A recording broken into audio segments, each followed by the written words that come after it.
So it's because our corridor floor pods extend a little bit further past, and our prefab wall company has yet to send out those walls for us. So we're going to go ahead and go through and build this. So we're going to pull our layout. We're going to start with the stud right here. All of the studs in the corridor are actually doubled up. So this is going to be the center of those two studs.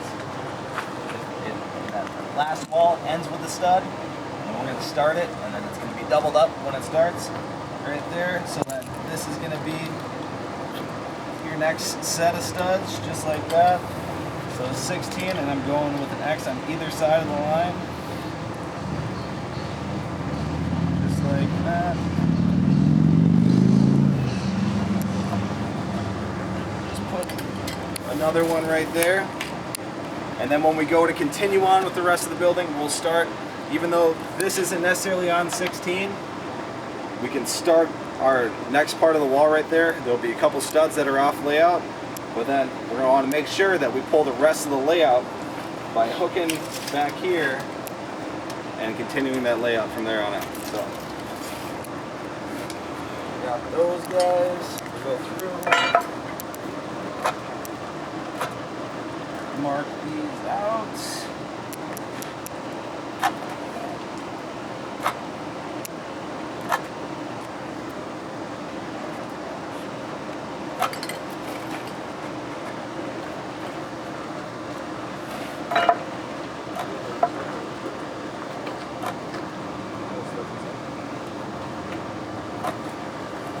Okay, so now that's all laid out, ready to go. Put those up there. We already have the height of the wall.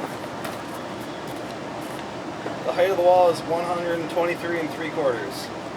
So we have two top plates, we have one bottom plate. What should our stud height be, everybody?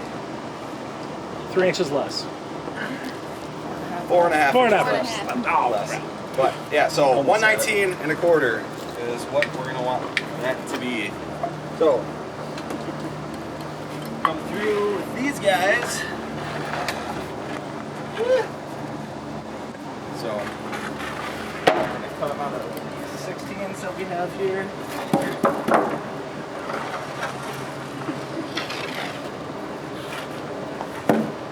Will you guys go grab a few more studs?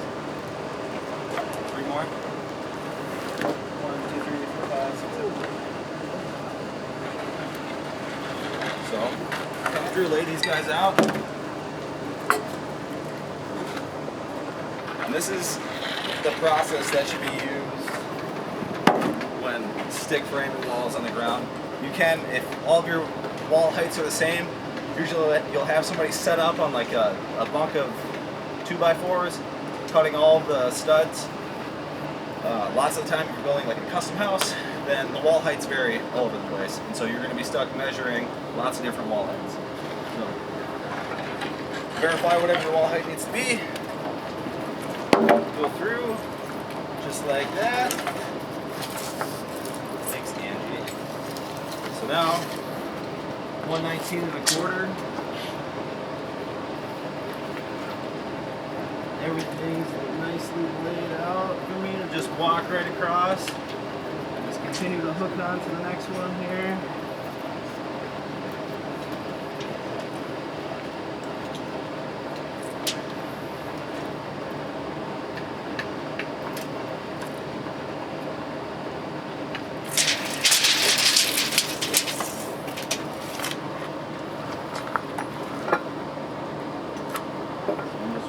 Back and forth.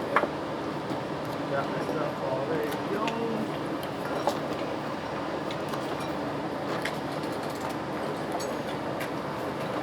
Come back through. Cut your studs.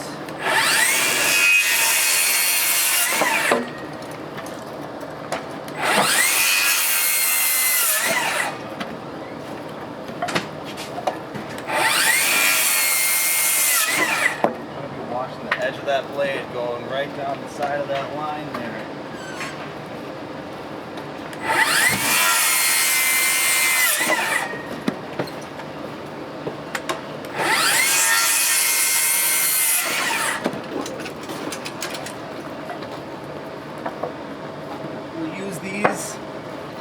pieces here for backing and whatever throughout the rest of the building.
Now that we have all those cut out, I like to try to find like my straightest studs, and I like to use my straight studs for things like the ends of my walls, and also like my king studs and that kind of stuff.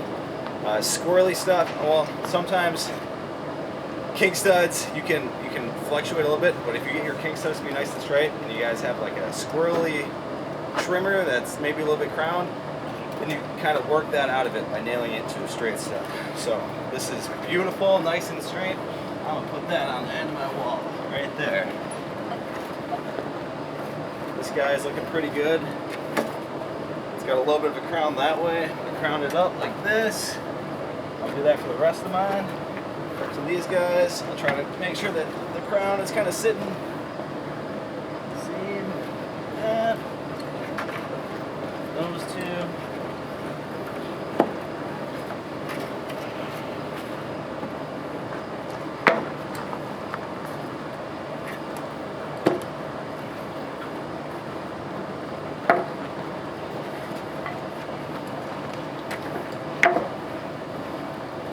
Go through, we'll nail all of our components together here. Start at the bottom. Like so, and then you're going to work your way up. About every 16 inches, place another 2 nails. See, I'm kind of pushing and pulling these studs so that the edges are nice and flat in the end.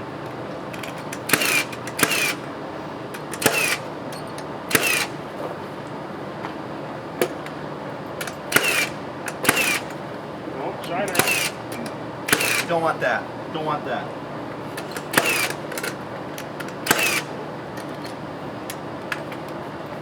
Can't shoot them with bullets.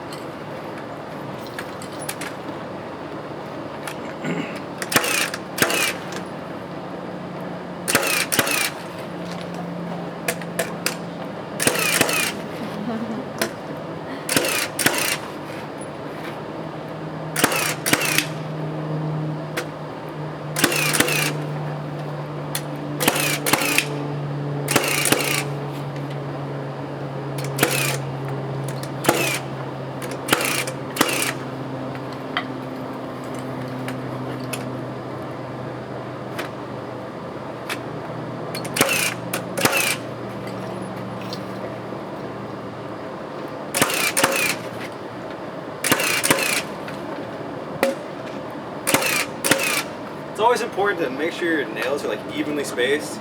If you guys are putting your nails directly next to each other, it's like basically like shooting one nail into it. It does nothing. So evenly space your nails. Make sure you guys go on about every 16.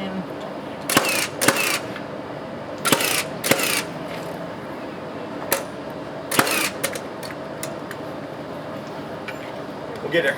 We'll get there, guys. We'll get there.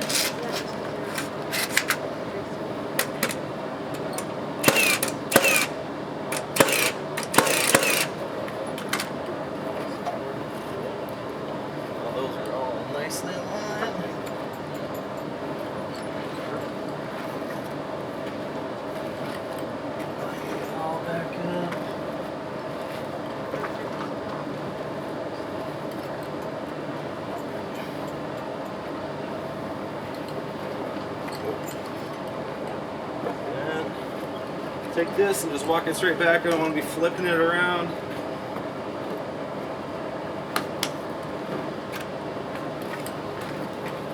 That's all good to go. Start this off. Get it nice and flush.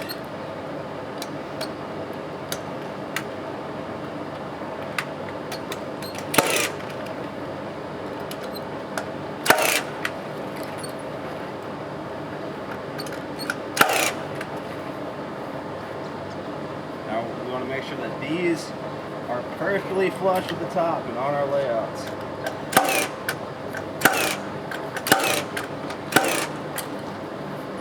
Same thing on the top and bottom plates. You don't want to make sure that you're nice and evenly spaced. Nails.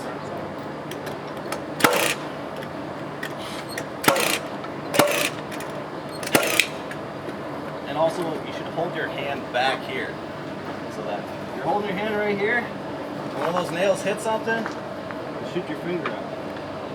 Isn't that right, Rob?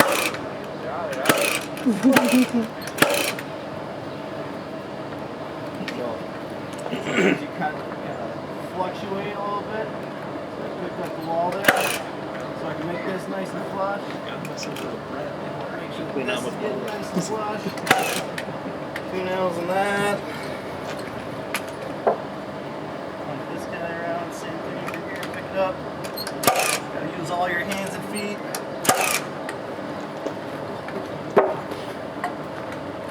Sandwich that together.